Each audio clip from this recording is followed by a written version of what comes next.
नमस्कार दोस्तों, स्वागत है आपका आपके अपने YouTube चैनल पाठशाला ऑफ सोनी सर पे। और मैं नीतीश आप सभी का स्वागत करता हूं आपकी आपकी अपनी CDP क्लास में। दोस्तों, आप पिछली क्लास में हमने पढ़ा था वैयक्तिक भिन्नता। वैयक्तिक भिन्नता में हमने लगभग जितने सिद्धांत थे, वैयक्तिक भिन्नता क्या होता है, वैयक्तिक भिन्नता का शिक्षा पर क्या प्रभाव पड़ता है, वैयक्तिक भिन्नता के कौन कौन से कारक होते हैं, ये सारी बातें हमने पिछली क्लास में कवर कर ली थी। बच गई थी तो आपकी कुछ डेफिनेशंस, ये जेम्स जेवर साहब की, स्किनर की और टॉयलर की 3 इंपॉर्टेंट डेफिनेशंस थी जो आपकी पिछली क्लास में रह गई थी। तो हमने सोचा पहले आज हम वैसे तो हम विकास की अवस्थाएं शुरू करेंगे, जो कि आपका बहुत ही एक इंपॉर्टेंट और लंबा टॉपिक रहने वाला है। बहुत डीप में जाके हम पढ़ने वाले हैं विकास की अवस्थाएं। ये समझ लीजिए, विकास की अवस्थाओं को हम इतना डीप कवर करेंगे, दिन चाहे जितना लगे, टाइम चाहे जितना लगे, बोर नहीं होना है। क्योंकि अक्सर मैंने देखा है कि विकास की अवस्थाओं को अगर टीचर डीप में लेके जाने की कोशिश करता है तो बच्चा कहता है कितने दिन अवस्थाएं पढ़ाएंगे, वही शैशवावस्था, वही बाल्यावस्था। भैया, आप जिंदगी में अवस्थाएं भी तो 2 साल, अब एक बात बताइए, 2 साल, 4 साल, 6 साल की अवस्था है, 18 साल तक की अवस्थाएं पढ़ना है, और फिर उस पर अगर आप 10 क्लास भी, 5 क्लास भी नहीं दे पा रहे हैं तो फिर कोई मतलब नहीं बनता है ना। मतलब कम से कम आप मान के चलिए आपका चलेगा 1 हफ्ता तो कम से कम विकास की अवस्थाएं चलेगा, ठीक है। विकास की अवस्थाएं कम से कम 1 हफ्ता चलेगा, लेकिन बोर नहीं होना है, बहुत डीप में लेंगे। कोशिश ये करनी होती है जब हम फैक्ट पढ़ रहे हैं, देखिए ये तो प्रैक्टिस क्लास होती है, प्रैक्टिस क्लास में जो क्वेश्चंस आए हुए होते हैं हम उनको प्रैक्टिस करते हैं। अगर हम बात करें आपके फैक्चुअल क्लास की, थ्योरेटिकल क्लास की, तो थ्योरेटिकल क्लासेस में तो यही कोशिश होनी चाहिए हमारी कि हम मैक्सिमम जितना डीप जा सकते हैं जाएं, जिससे मैक्सिमम से मैक्सिमम कंटेंट जो है आपका वो कवर हो जाए। क्योंकि वहां पर हमको ज्यादा से ज्यादा सीखना होता है, ज्यादा से ज्यादा अगर हम सीख लेंगे तो हमें प्रैक्टिस सेशन में कोई दिक्कत ही नहीं होगी। चलिए शुरू करते हैं और लेते हैं अपना आज का सेशन, वैयक्तिक विभिन्नता की परिभाषाएं। हेडिंग डाल लीजिएगा, वैयक्तिक विभिन्नता परिभाषाएं। बात करते हैं जेम्स जेवर साहब की, आप लोग को भी दिख रहा होगा। बात करते हैं जेम्स जेवर साहब की। तो जेम्स जेवर ने कहा है, एक व्यक्ति अपने समूह के शारीरिक मानसिक गुणों के औसत से जो भिन्नताएं रखता है, एक व्यक्ति अपने समूह के शारीरिक मानसिक गुणों के औसत से जो भिन्नताएं रखता है वही वैयक्तिक विभिन्नता है। मतलब क्या हुआ कि जैसे हम एक समाज में रहते हैं, तो एक समाज हमारा एक समूह बनाता है। समाज क्या है? एक तरह का समूह है, और उस समूह में रहने के बाद हमारे अंदर किसी से अलग, मतलब 10 लोग होंगे वो लगभग समान होंगे, मतलब एक माइन्यूट डिफरेंस होगा उनका। और हालांकि हर कोई अपने आप में भिन्न है, हर कोई अपने अपने आप में भिन्न है, पर एक समाज में, एक ग्रुप में रहने के बाद हम जो दूसरों से, मतलब हमारे बगल में भी जो बंदा बैठा है, जो व्यक्ति बैठा है, तो उससे हम कैसे भिन्न है, अपने आप को कैसे भिन्न रखते हैं। मतलब एक समूह में मान लीजिए 10 लोग हैं, तो उन 10 से हमारे अंदर कुछ ना कुछ भिन्नता होंगी। बस इसी को कहा है वैयक्तिक भिन्नता, कि हम अपने समूह में रहने वालों के शारीरिक मानसिक गुणों के औसत से जो भिन्नताएं रखते हैं, यही हमारी मानसिक भिन्नता। अगली डेफिनेशन है स्किनर साहब की। वैयक्तिक विभिन्नता में संपूर्ण व्यक्तित्व का कोई भी ऐसा पहलू आ सकता है जिसका मापन संभव हो।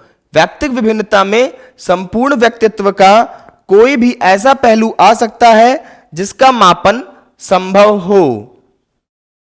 मींस स्किनर साहब का कहना यह है कि वैयक्तिक विभिन्नता में वो सभी पहलू आ सकते हैं, मतलब कोई भी हम पहलू ले सकते हैं जिसका मापन, जिसको हम माप सकें, मेजरमेंट कर सकें। जैसे आपकी IQ, आपका हेयर कलर, आपका स्किन कलर, आपकी हाइट, आपका वेट, आपकी वॉइस टोन, या फिर मेनी मोर। तो यही कहा है वैयक्तिक विभिन्नता में संपूर्ण व्यक्तित्व का कोई भी ऐसा पहलू आ सकता है जिसका मापन संभव हो। नेक्स्ट डेफिनेशन लेते हैं टॉयलर की। टॉयलर ने कहा है, एक व्यक्ति से दूसरे व्यक्ति में अंतर इतना साफ है कि वैयक्तिक विभिन्नता सार्वभौमिक प्रतीत होती है। एक व्यक्ति से दूसरे व्यक्ति में अंतर इतना साफ है कि वैयक्तिक विभिन्नता सार्वभौमिक प्रतीत होती है। वैयक्तिक विभिन्नता कैसी प्रतीत होती है? सार्वभौमिक प्रतीत होती है। किसने कहा है? टॉयलर ने कहा है।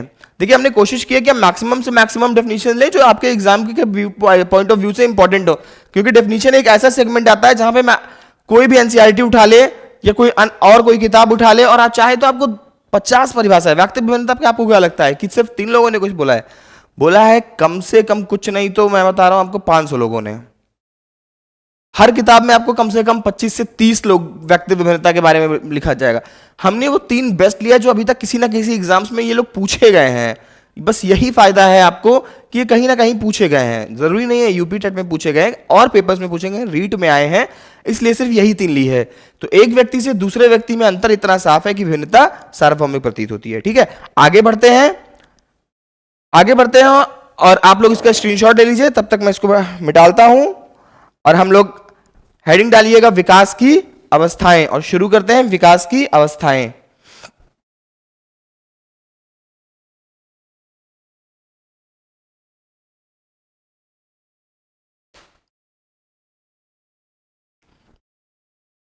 इसको मिटाते हैं और आप हेडिंग डालिए विकास की अवस्थाएं।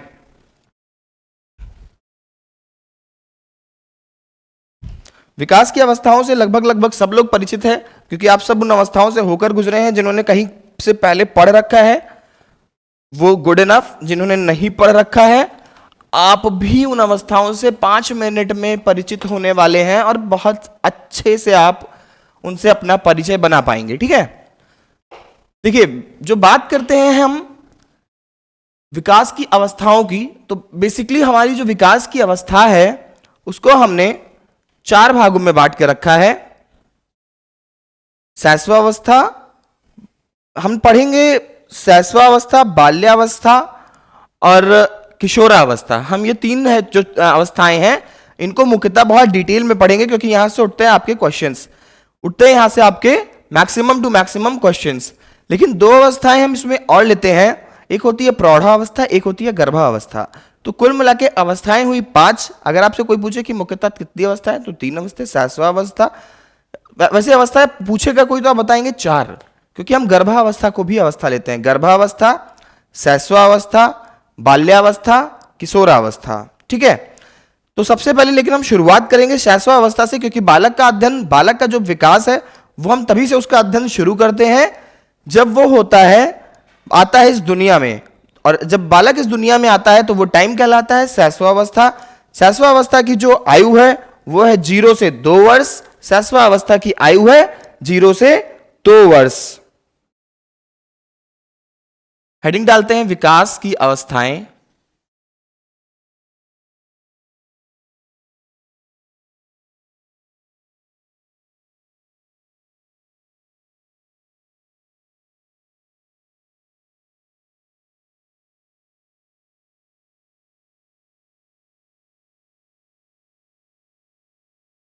विकास की अवस्थाएं, हमारी हेडिंग है विकास की अवस्थाएं। ठीक, विकास की हेडिंग डालते हैं। देखिए हम पढ़ेंगे, गर्भावस्था को भी पढ़ेंगे लेकिन बाद में पढ़ेंगे। देखिए पहले हमारा जो मेन मोटिव ये है कि हम आपका कोर्स जो है उसको लाइन एंड लेंथ पे रख के बिल्कुल टाइमली खत्म कर दिया जाए। बहुत कम क्वेश्चन बनते हैं या फिर आज तक बने ही नहीं है, ना के बराबर क्वेश्चन बने, पर हम इसको छोड़ेंगे नहीं। गर्भावस्था, गर्भावस्था में आपको बताते चलें कि गर्भावस्था को 3 भागों में बांटा गया है, डिंबावस्था, डिंबावस्था, पिंडावस्था और भ्रूणावस्था। डिंबावस्था, पिंडावस्था और भ्रूणावस्था। जिन लोगों को अभी से मन कर रहा है लिखने का, भैया लिख लो, आपको रोका नहीं गया है। गर्भावस्था को 3 भागों में बांटा गया है, डिंबावस्था, पिंडावस्था और भ्रूणावस्था। जो आपकी डिंबावस्था होती है इसको इंग्लिश वालों के लिए बोलते हैं पीरियड ऑफ ओवम, फिर बोलते हैं पीरियड ऑफ एम्ब्रियो और फिर बोलते हैं period of foetus. Period of foetus, ये 3 होती हैं। आगे इनको हम डिटेल में लेंगे, एक पूरा एक लेक्चर बनाएंगे। बीच में कभी जब आप अवस्था कुछ और पढ़ रहे होंगे और बोर होंगे तो आपको फिर से लेके आएंगे अवस्था पे और तब पढ़ेंगे गर्भावस्था। ठीक है, तब तक हम शुरू करेंगे कहां से? शैशवा अवस्था से। क्योंकि अगर हम शैक्षिक विकास की बात करें कि जो शिक्षण पॉइंट ऑफ व्यू से अवस्थाओं की बात की गई है तो वो शैशवा अवस्था से की गई है। अगर शैक्षिक विकास की बात करें तो शैशवा अवस्था से शुरुआत होती है, शैशवा अवस्था से शुरुआत होती है, इसीलिए हम शुरू करेंगे शैशवा अवस्था से। तो आइए आप लोग हेडिंग डाल लीजिए विकास की अवस्थाएं। दिख नहीं रहा है, अवस्थाओं पे लाइट ज्यादा पड़ रही है इस वजह से चमक गया है भैया।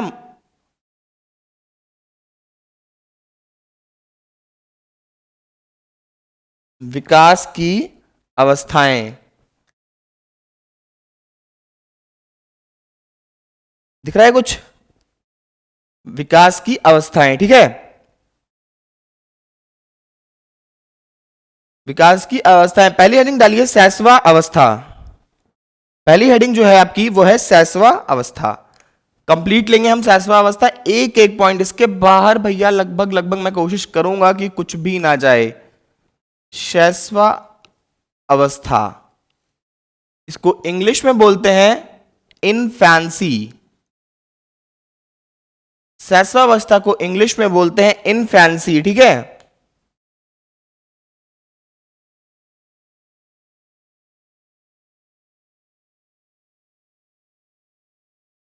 इन्फेंसी शब्द जो है ये लैटिन भाषा का शब्द है। लैटिन भाषा दिख रहा है, लैटिन भाषा के दो शब्द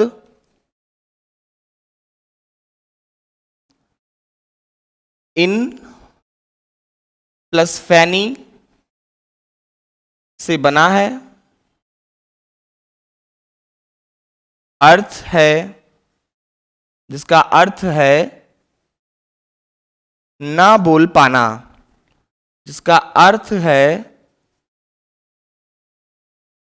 ना बोल पाना, जिसका अर्थ है ना बोल पाना। दिख रहा है ना बोल पाना भैया, हमारी स्क्रीन पे तो दिख रहा है। लैटिन भाषा के दो शब्द इन प्लस फैनी से बना है। इनफैंसी शब्द लैटिन भाषा के दो शब्द इन प्लस फैनी से बना, इसका अर्थ है ना बोल पाना।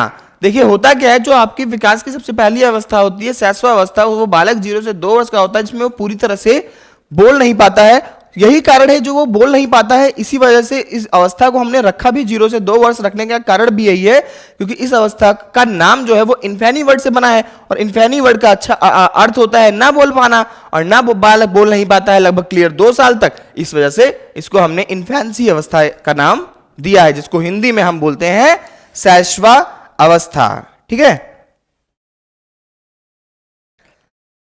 फिर देखते हैं, एक नेक्स्ट हेडिंग डालते हैं सैशवा अवस्था के कुछ नाम। बहुत ढेर सारे नामों से इसको अलग अलग मनोवैज्ञानिकों ने अलग अलग नामों से पुकारा है, तो आइए हम लेते हैं इसको, इनके अलग अलग नाम। हेडिंग डालिएगा, बहुत डिटेल में इतने नाम लेंगे कि भी नाम एग्जामिनर भी कंफ्यूज हो जाएगा कि कौन सा वाला सा नाम देना जिससे बच्चा कर ना पाए।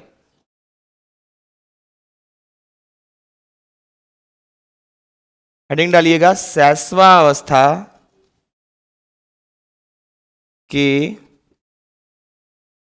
कुछ नाम। सैशवा अवस्था के कुछ नाम।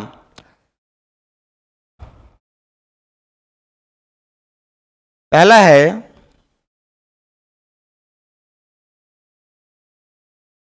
खिलौने की उम्र। क्वेश्चन पूछा हुआ है एग्जाम में कि जी खिलौने की उम्र किसने कहा। पहला क्वेश्चन, खिलौने की उम्र किस अवस्था को कहते हैं। दूसरा क्वेश्चन,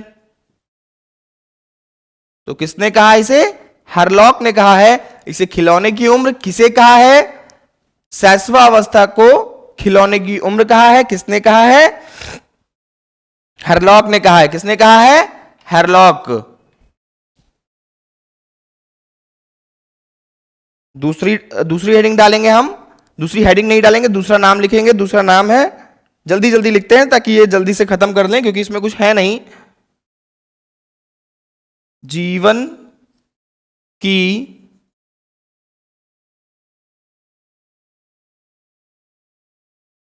आधारशिला।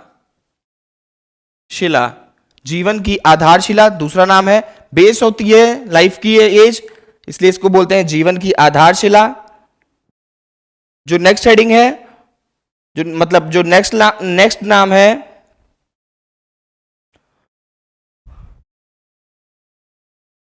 वो है आपका नर्सरी एज।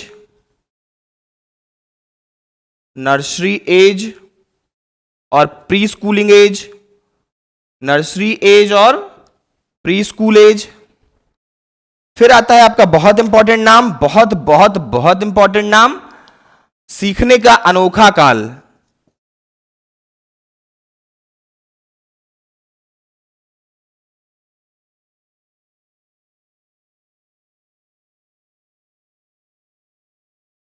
सीखने का अनोखा काल परिभाषा भी है भैया, ये सब समझ जाइए कि ये सब जो परिभाषा, ये खिलौने की उम्र, सीखने का अनोखा काल किसने कहा है? वैलेंटाइन ने कहा है, वैलेंटाइन, वैलेंटाइन। नेक्स्ट डालते हैं,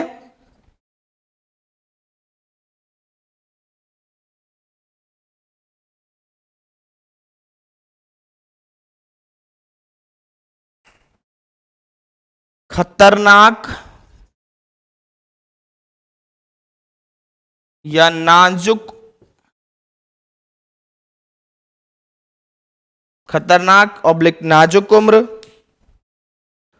फिर इसको बोलते हैं समायोजन की उम्र,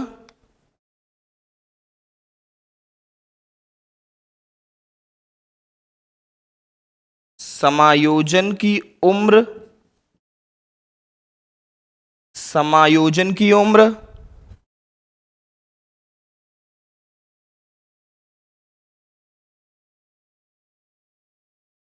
जीवन का सबसे महत्वपूर्ण काल, जीवन का सबसे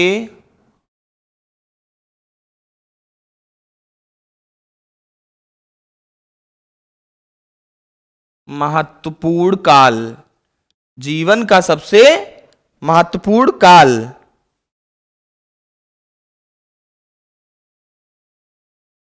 फिर आता है आपका शारीरिक विकास की स्वर्णिम आयु,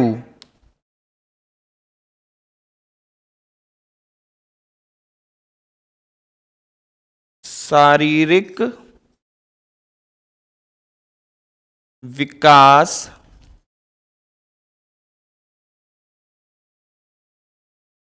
की स्वर्णिम आयु, शारीरिक विकास की स्वर्णिम आयु।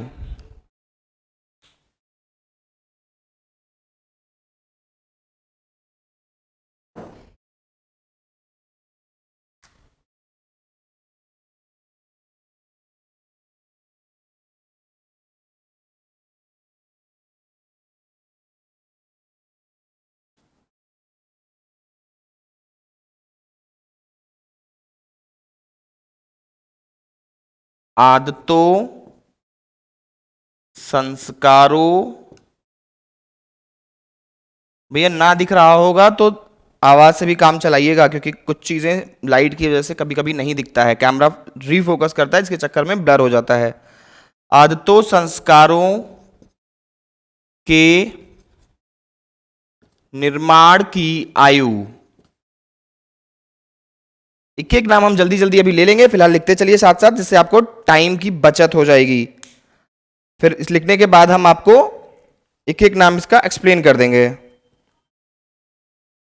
आदतों संस्कारों के निर्माण की आयु, फिर लेते हैं हम जो अगला नाम है वो है पर निर्भरता की आयु,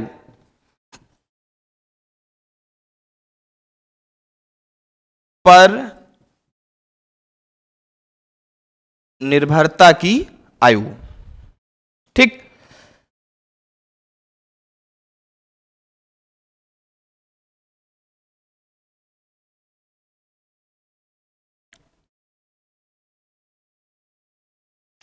आई होप आप सबने लिख लिया होगा। आइए जल्दी जल्दी देखते हैं इसको, क्योंकि टॉपिक लंबा है, मैं नहीं चाह रहा हूं कि आप लोग इसमें बिल्कुल भी टाइम ज्यादा दें। देखिए सबसे पहली इंपॉर्टेंट एज, सबसे इंपॉर्टेंट क्वेश्चन भी है, सबसे इंपॉर्टेंट नाम भी है। खिलौने की उम्र हरलॉक किसने कहा है? बच्चा इस वक्त खिलौने से खेलता है, इस वजह से इसको खिलौने की उम्र कहा है। जीवन की आधारशिला, बेस एज होती है लाइफ की, बच्चा यहीं से बनता और बिगड़ता है, इसी वजह से इसको जीवन की आधारशिला कहा गया है। फिर उसके बाद बोलते हैं इसको नर्सरी एज और प्री स्कूल। फिर इसको सीखने का अनोखा काल कहा है वैलेंटाइन ने, सीखने का अनोखा काल कहा है वैलेंटाइन ने, क्योंकि बच्चा इसी एज में सबसे ज्यादा सीखता है। खतरनाक या नाजुक उम्र, बहुत ही लचीली उम्र होती है, बच्चों को जरा से में कुछ हो जाता है, बच्चों को बहुत संभाल के रखना पड़ता है, इस वजह से खतरनाक या नाजुक उम्र कहा गया है। समायोजन की उम्र है, बच्चा अपने आप को समाज के साथ, बाहरी दुनिया के साथ इसी एज में समायोजित करता है, इसी वजह से इसको समायोजन की उम्र कहा गया है। जीवन का सबसे महत्वपूर्ण काल है ये, सबको पता है कि शैशवावस्था में जब बालक का विकास सबसे तेजी से होता है, बालक का समायोजन सबसे तेजी से होता है। सीखने का जब अनोखा काल यही है, तो बच्चा जितना अच्छे से सीखेगा सब, तो यानी कि सीखने का सबसे महत्वपूर्ण काल है, अपने आप से आप समझ गए। शारीरिक विकास की स्वर्णिम आयु, सारी बच्चे का शारीरिक विकास शैशवावस्था में सबसे तेज होता है, तो शारीरिक विकास की ये स्वर्णिम आयु तो हाई है। फिर आदतों संस्कारों के निर्माण की आयु है, आदत संस्कार के निर्माण की आयु है। ठीक है। पर निर्भरता की आयु है, बच्चा यहां पर दूसरों पर निर्भर होता है, इस वजह से इसे पर निर्भरता की आयु कहा गया है। दूसरों पर निर्भर होने के कारण इसे पर निर्भरता की आयु कहा गया है। इसको आइए स्क्रीनशॉट ले लीजिएगा। इसके बाद हम चलते हैं शैशवावस्था की कुछ विशेषताएं देखते हैं। शैशवावस्था की विशेषताएं, जल्दी जल्दी चलते हैं, कोशिश करिए। शैशवावस्था की कुछ विशेषताएं,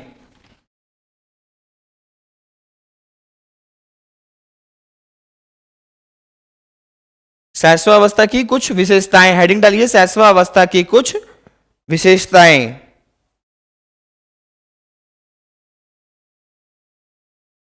शैशवावस्था की कुछ विशेषताएं।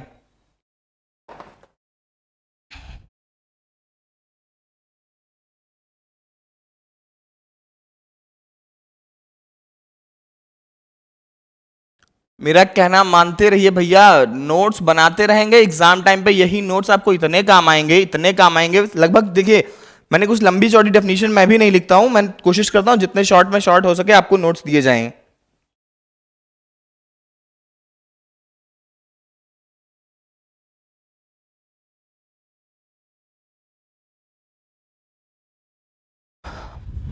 पहला लिखिएगा, मूल प्रवृत्त्यात्मक व्यवहार। मूल प्रवृत्त्यात्मक व्यवहार आपको हम बहुत पहले से समझा चुके हैं। क्या होता है मूल प्रवृत्त्यात्मक व्यवहार? जैसे हंसना, रोना आदि, जैसे हंसना, रोना आदि। जो दूसरा होगा आपका, साथ ही साथ चलिएगा, मूल प्रवृत्त्यात्मक व्यवहार। दूसरा होगा आपका मूल प्रवृत्ति का प्रयोग। बच्चा मूल प्रवृत्ति का प्रयोग करता है अपने आप को जाहिर करने के लिए। मूल प्रवृत्ति का प्रयोग, मैकडूगल, मूल प्रवृत्ति याद आया?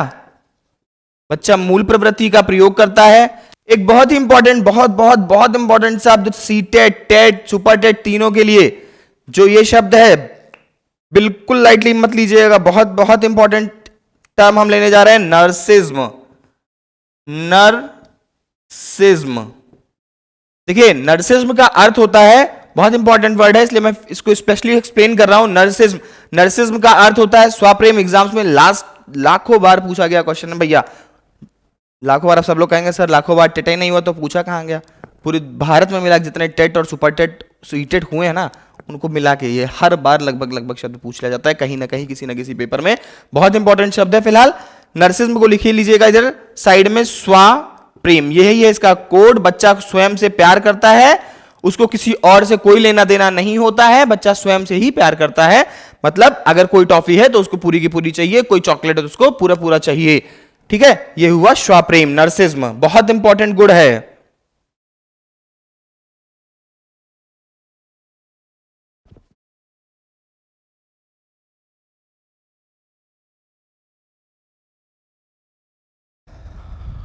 चौथा है आपका ऑडिपस और इलेक्ट्रा। ऑडिपस एंड इलेक्ट्रा, देखिए ऑडिपस और इलेक्ट्रा को समझते हैं तो ऑडिपस और इलेक्ट्रा दो ग्रंथियां होती हैं। ऑडिपस ग्रंथि जो है वो मेल्स में पाई जाती है, यानी कि पुरुषों में पाई जाती है, और जो इलेक्ट्रा होती है, ये लड़कियों में पाई जाती है। ठीक है, अब ये लड़कों में पाई जाती है और ये लड़कियों में पाई जाती है, दो ग्रंथियां होती हैं। इतनी बात हो गई आपको क्लियर? अब ऑडिपस चूंकि लड़कों में पाई जाती है तो इसीलिए इनके अंदर मात्र प्रेम की भावना ज्यादा होती है। मात्र प्रेम की भावना ज्यादा होती है, मां की तरफ बच्चे का अट्रैक्शन ज्यादा होता है। वही इलेक्ट्रा ग्रंथि जो है वो लड़कियों में पाई जाती है, इसीलिए लड़कियां अपने पापा की दुलारी होती हैं और पापा की तरफ उनका कुछ ज्यादा ही अट्रैक्शन होता है। मतलब पापा से ही ज्यादा लगाव होगा, मम्मी अच्छी नहीं है, पापा बहुत अच्छे हैं, ये लड़की मानती है, मतलब लड़का मानता है, सॉरी लड़कियों में पाई जाती है तो हाँ पितृ प्रेम, पापा को माना जाएगा। इलेक्ट्रा लड़कियों में पाई जाती है, पितृ प्रेम की भावना या पिता की तरफ प्रेम की भावना ज्यादा होती है इलेक्ट्रा ग्रंथि की वजह से। इसको लिख लीजिए, इसको लिख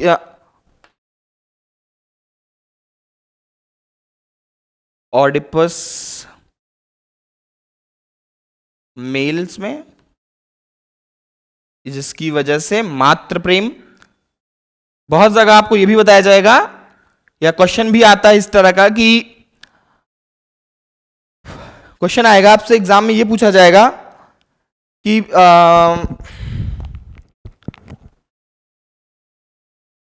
माता के बच्चे के अंदर मातृ प्रेम की भावना अधिक है एक बालक के अंदर, यानी कि लड़के के अंदर, तो यह किस ग्रंथि की वजह से है? तो आपका जवाब होगा ऑडिपस। ठीक है, ऑडिपस। इसी तरह से इलेक्ट्रा के लिए भी पूछा जाता है मातृ प्रेम, और फिर आता है आपका इलेक्ट्रा।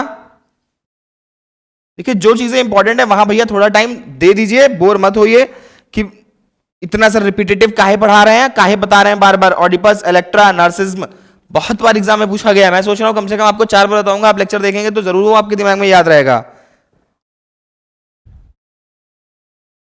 इलेक्ट्रा फीमेल, पितृ प्रेम, यानी कि पिता से प्रेम, पितृ प्रेम। दिख रहा है?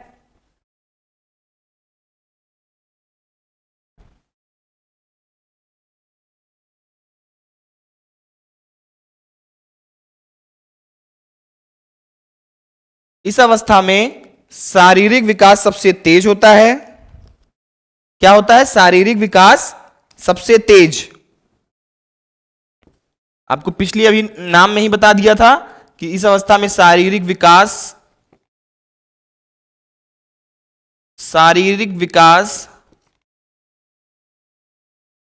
सबसे तेज होता है। शारीरिक विकास सबसे तेज होता है। अनुकरण की प्रवृत्ति पाई जाती है।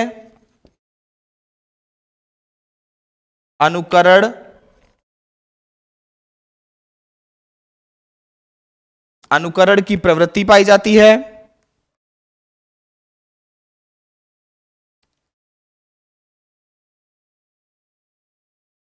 बड़े भाई बहन से ईर्ष्या।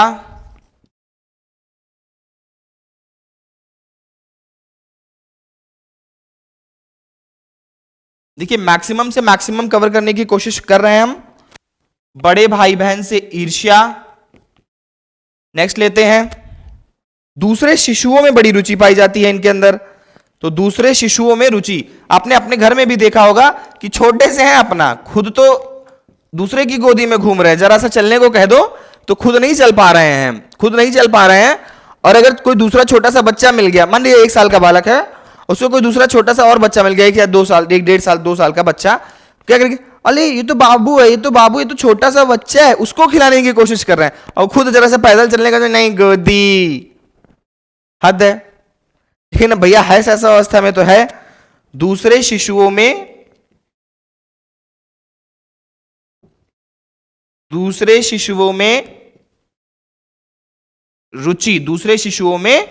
रुचि। क्षणिक मित्रता, बहुत थोड़ी देर के लिए इनके अंदर मित्रता आती है, मित्रता की भावना भी जागृत होती है।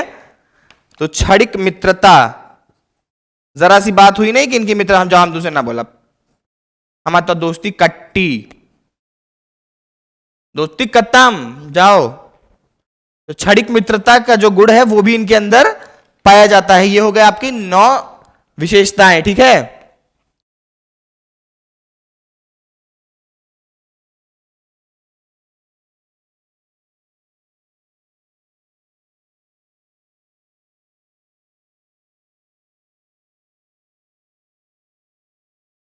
ये हो गई आपके कुछ गुण। अभी और बहुत ढेर सारे गुण हम कवर करेंगे, क्योंकि शैशव अवस्था कोई छोटी अवस्था नहीं है, बहुत इंपॉर्टेंट अवस्था है। देखिए भैया स्क्रीनशॉट ले लीजिए तो हम जल्दी जल्दी आगे चलें, और आपका शैशव अवस्था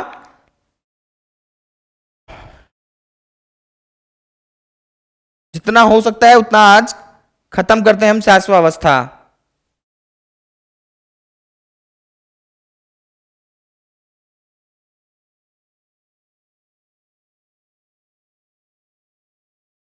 चलिए आगे बढ़ते हैं, इसको मिटालते हैं, कोशिश करते हैं कि शैशव अवस्था का मेन जो इंपॉर्टेंट सारी पॉइंट्स हैं वो आज के लेक्चर में खत्म हो जाए। ठीक है, इसमें ऐसा भी कुछ तो है नहीं जो आपको स्पेशली समझाने की जरूरत हो। देखिए एक बहुत ही इंपॉर्टेंट बात, 9 हो गए थे 10, इनके अंदर पाया जाता है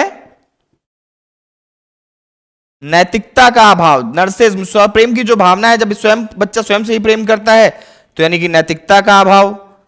कोई बैठा है, घर पे मेहमान आया है, ले कटोरी से निकाल के नमकीन खाना शुरू, हमका बिस्किट दो, हमका बिस्कुट चाहिए, चाहिए तो चाहिए भैया, ना नहीं मानेंगे आपकी बात, आप कितनों कह लो। यही होता है नैतिकता का अभाव। फिर आता है आपका 11वां, अविलोम्यता का गुण पाया जाता है। पियाजे आपने पढ़ रखा होगा तो अविलोम्यता बहुत अच्छे से समझ आ रहा होगा, फिर भी जो लोग नए हो उनके लिए बताते चल रहे हैं कि अविलोम्यता का गुण होता है कि आपने जिस बिंदु से शुरू किया था, आप अगर वापस उसी बिंदु पर लौटकर नहीं आ पा रहे हैं, मतलब किसी समस्या का समाधान आपने शुरू जहां से किया था, लौटकर आप उसी पॉइंट पर नहीं आ पा रहे हैं, तो इसको बोलते हैं अविलोम्यता का गुण। वस्तु स्थायित्व 10, 11, 12, वस्तु, देखिए पॉइंट वाइज ये मैंने एक को का एक्सप्लेनेशन नहीं लिखा है क्योंकि आप सब इनसे पियाजे पढ़े होंगे तो सब परिचित होंगे। वस्तु का स्थायित्व, वस्तु स्थायित्व क्या होता है, मतलब जब वस्तु आपके आंखों के सामने से गायब हो जाए, आंखों के सामने से ओझल हो जाए, पर फिर भी उसका अस्तित्व बना रहे। मतलब आप बच्चे को ऐसे ऐसे, वो लेटा है, आप उसके सामने एक बैलून ऐसे ऐसे करिए, बैलून ऐसे ऐसे करिए, आप चले जाएंगे, बैलून हटा देंगे उसके सामने से, लेकिन जो बैलून की एक शेप होती है, उसकी आकृति जो होती है, बैलून रेड कलर का था तो बच्चे के दिमाग में वो आकृति बनी रहती है। आप कोई दूसरी भी चीज, छोटी चीज हो, मान लीजिए पहले बैलून ऐसे ऐसे दिखाया था बच्चे को, थोड़े टाइम के बाद उससे छोटी एक बॉल ले आइए, एक बॉल ले आइए, वो बच्चे के सामने ऐसे ऐसे लटका के दिखाइए, बच्चा उसको कहेगा बैलून है, आपने उसको बताया था बैलून है, बच्चा कहेगा बैलून, बच्चे को लगेगा वही चीज है। तो बच्चे, कोई भी चीज जब बच्चों के आंखों के सामने से गायब भी हो जाती है तो भी उसका अस्तित्व बना रहता है, यही है वस्तु स्थायित्व। बच्चे के अंदर संरक्षण का अभाव पाया जाता है, मतलब संरक्षण का अभाव हमने आपको समझाया था, स्पेशली जैसे संरक्षण का अभाव क्या होता है कि जो संरक्षण का अभाव होता है ये मोस्टली हम शेप और साइज के लिए लेते हैं, शेप्स के लिए।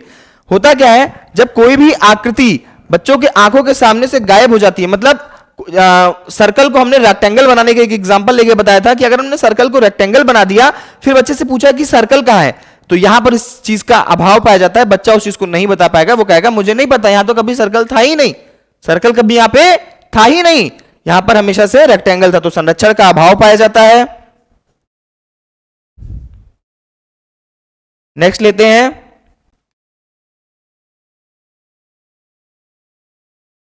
जिज्ञासा की प्रवृत्ति होती है, मतलब जानने की इच्छा। तो जानते हैं कितने सवाल, tan tan tan tan tan tan, दिमाग खा लेते भैया।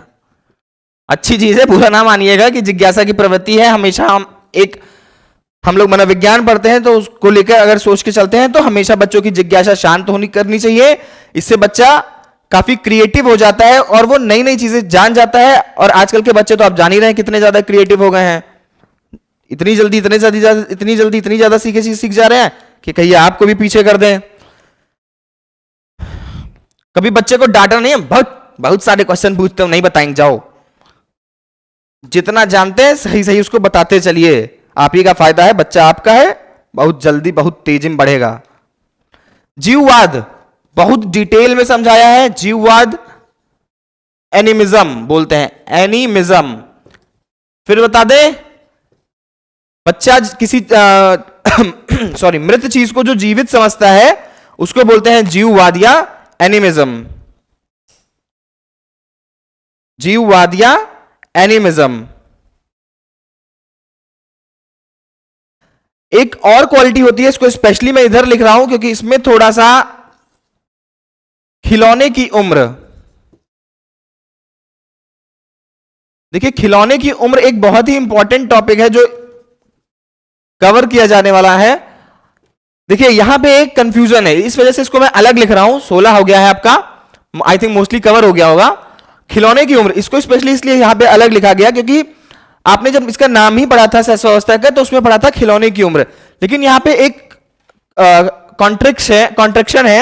कॉन्ट्रडिक्शन है कि हरलॉक की बात करें तो हरलॉक महोदय ने पूर्व बाल्यावस्था को खिलौने की उम्र कहा है कि बच्चा जब पूर्व बाल्यावस्था में होता है तब उसे खिलौने की जरूरत होती है, ठीक है, तब बच्चे को खिलौने की जरूरत होती है। तो इसलिए हरलॉक ने कहा है कि पूर्व बाल्यावस्था खिलौने की अवस्था है।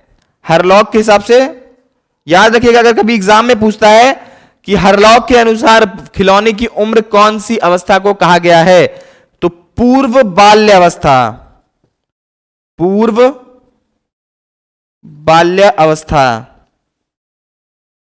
और सामान्यता शैशवावस्था को अगर आपसे पूछ ले खिलौने की उम्र कौन सी उम्र है, तो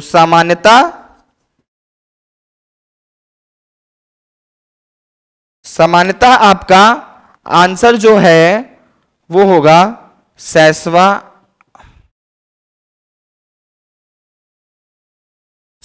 अवस्था। शैशवा अवस्था, प्लीज इस पॉइंट को बहुत बहुत बहुत ध्यान से पढ़िएगा। अगर कभी कभी एग्जाम में हरलॉक के अनुसार भी पूछता है तो वहां पर जाकर गलत नहीं करना है कि मेरी पूरी की पूरी मेहनत पर फिर जाए पानी।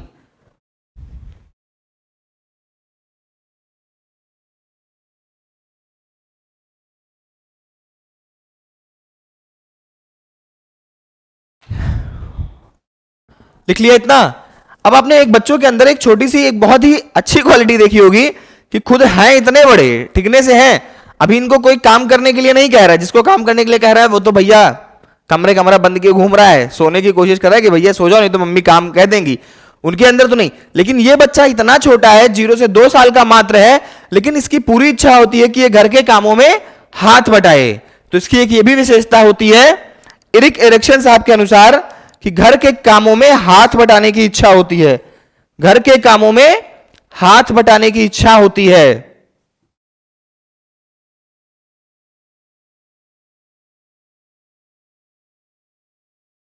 दिख रहा है? घर के काम में हाथ बटाने की इच्छा किसके अनुसार है? Erik Erikson. लिख लीजिएगा, इरिक एरिक्सन। इरिक एरिक्सन के अनुसार घर के कामों में हाथ बटाने की इच्छा होती है। फिर लेते हैं अपना 18वां पॉइंट, बच्चे के अंदर शाब्दिक भाषा का उदय होता है।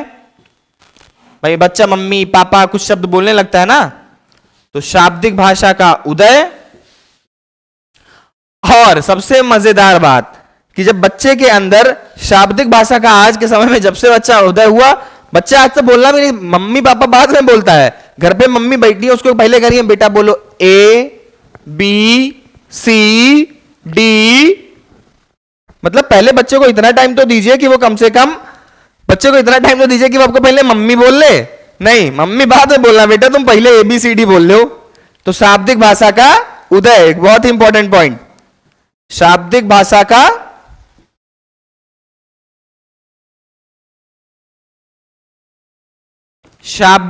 का उदय। तो ये रही आपकी सारी क्वालिटीज। मैंने लगभग सारी लिखी है, तो साथ साथ समझाते हुए चलें। आप लोग ना समझ में आई हो अगर कोई भी क्वालिटी, तो आप कमेंट करिएगा। जो नेक्स्ट लेक्चर इसके बाद आएगा, मैं कोशिश करूंगा कि उसमें कहीं ना कहीं लाके आपको वो पॉइंट समझा दी जाए। हालांकि ये रहा आपका पूरा का पूरा शैशवावस्था की मेन क्वालिटीज। थोड़ा बहुत आपका बचा है कि शैशवावस्था में शिक्षा का क्या स्वरूप होता है, एक ये पॉइंट बचा है, छोटा सा 5 मिनट का पॉइंट है। और बाल्यावस्था में शिक्षा कैसे दी जाती है, मतलब हम किन किन शिक्षण विधियों का प्रयोग करके बाल्यावस्था में शिक्षा देते हैं। टोटल 5 से 7 मिनट का टॉपिक बचा है, जो कि हम नेक्स्ट लेक्चर में बाल्यावस्था शुरू करने से पहले उसको कवर अप कर लेंगे। तब तक आप लोग पूरी बाल्यावस्था, क्योंकि जो मैक्सिमम क्वेश्चन आपका बनता है वो यहीं से बनता है, तो ये लीजिएगा आप स्क्रीनशॉट। और आपको मैं वैसे भी छोड़ रहा हूं 2 मिनट के लिए, तो आप इसका स्क्रीनशॉट ले लीजिएगा, जिसको लिखना है वो लिख ले।